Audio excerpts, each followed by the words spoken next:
Hello, I'm a high school senior who took AP-CSA last year and scored a 5. This is going to be a series of videos where I go through the new AP-CSA curriculum to help you through the class and eventually the exam.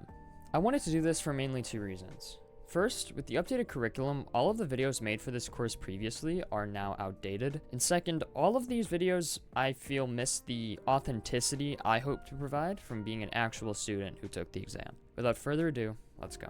First is Unit 1, using objects and methods, making up 15 to 25% of the exam. And in this video, we're going to be covering topic 1.4, assignment statements and input. Every variable must be assigned a value before it can be used in an expression. That value must be from a compatible data type. A variable is initialized the first time it is assigned a value. Reference types can be assigned a new object or null if there is no object. The literal null is a special value used to indicate that a reference is not associated with any object.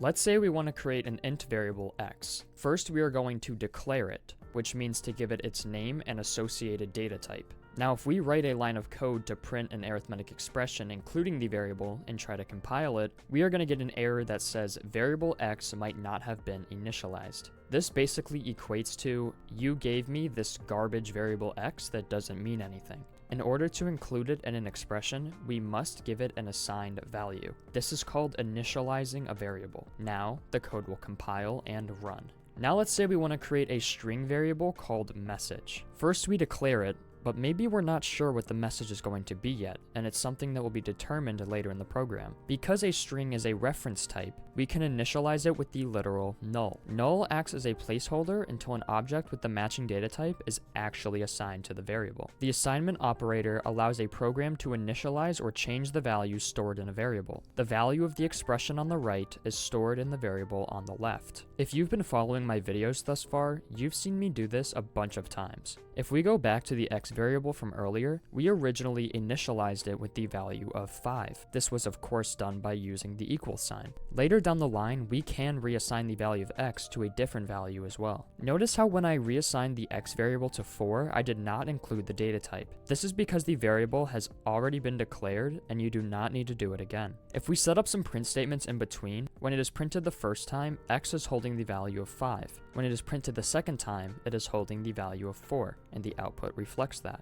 Also, never do this. It just looks wrong, and that's because it is, and the compiler will have no idea what you're talking about. During execution, an expression is evaluated to produce a single value. The value of an expression has a type based on the evaluation of the expression. As the learning objective says, when a program is run, it evaluates an expression and assigns it a data type. There are no variables or anything like that here that are being assigned anything, but it is happening to the expression itself. This may seem a little odd, but that's because it's happening fully behind the scenes. This can be used in some more advanced situations in the program, but for now this is a good thing to know. Input can come in a variety of forms, such as tactile, audio, visual, or text. The scanner class is one way to obtain text input from the keyboard. All this learning objective wants you to take away is that your program is not a completely isolated thing. Programs can take outside input to interpret and use. This can come from many different ways, but the way we're going to be looking at in this course is the scanner class, which you don't have to worry about until Unit 4. And that brings topic 1.4 to a close.